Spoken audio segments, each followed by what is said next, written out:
Imagine being a student, spending 4 years in school and only to graduate into a summer with no job offers, record rent, and rising debt. That's the reality in Canada right now. Youth unemployment is surging, household debt is climbing, and a lot of Canadians, it's starting to feel like we are in a slowdown. Whether the headlines say recession or not doesn't really matter. So let's talk about what's really going on and how to survive it without losing your mind or your money. So let's go. According to recent Financial Post article, many students and recent graduates are struggling to find work this summer. And it's not just bad luck. It's a sign of something deeper. Businesses are cutting back on temporary roles. Entry-level jobs are being automated or frozen. And with so many people entering the workforce, there is just not enough demand to go around. So if you are 20-something with a degree in hand and bills to pay, I get it. It feels like the system promised you opportunity and now it is ghosting you. According to Better Dwelling, Ontario, Canada's biggest economy, just hit recession level unemployment rates. Here is what that matters. Even if GDP is technically growing, rising joblessness tells a different story. More people are competing for fewer jobs.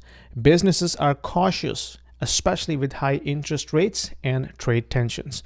So if I am the business owner, I don't know what's going to happen in the next 4 to 6 weeks. So I cannot spend money to hire more people. I cannot spend money to expand my business or purchase any more inventory because who knows what's going to happen with these tariffs. So the economy is now coming to stand still. This mismatch, too many workers, not enough demand, is creating real pain beneath the surface.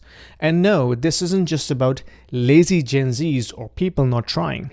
It's about a labor market that's out of sync with economic reality. While young people are job hunting, older Canadians are quietly drowning in debt. Stats Canada just reported the household debt to income ratio has climbed again, hitting a staggering 184.5% in Q1. Let me explain that simply. For every $1 the average Canadian earns, they owe $1.84. Most of this is mortgage debt, but credit card balances and car loans are rising too. And with interest rates still high, monthly payments are eating up more income than ever. This makes recovery harder because when people are that stretched, they don't spend.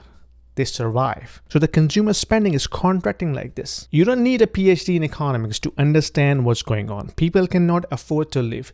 Students cannot find work. Debt is everywhere. And inflation may be cooling, according to Stats Canada, but the real life costs are not. This is the part where we stop waiting for government slogans and new spending announcements because, let's be honest, policies take time. But you need clarity right now. Here's what I recommend, whether you are in your 20s or 50s. Upskill intentionally. Learn high-demand digital or AI adjacent skills. Stay lean. Don't overcommit to big purchases unless absolutely necessary. Build liquidity. Keep some cash. Reduce exposure to unnecessary debt. Think globally. Don't limit your opportunities to just Canada.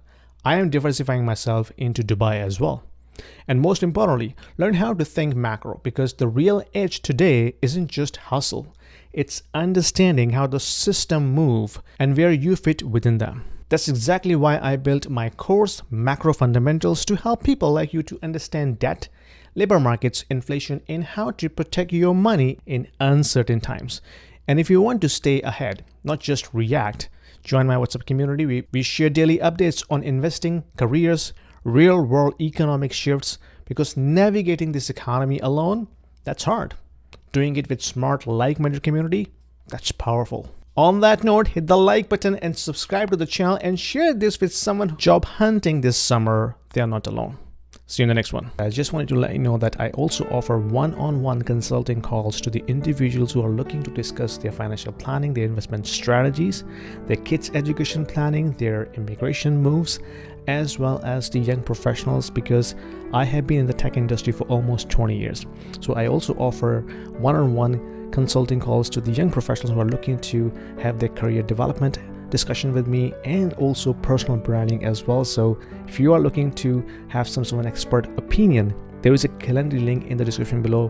Book a 30 minutes call with me and I will be more than happy to help you out.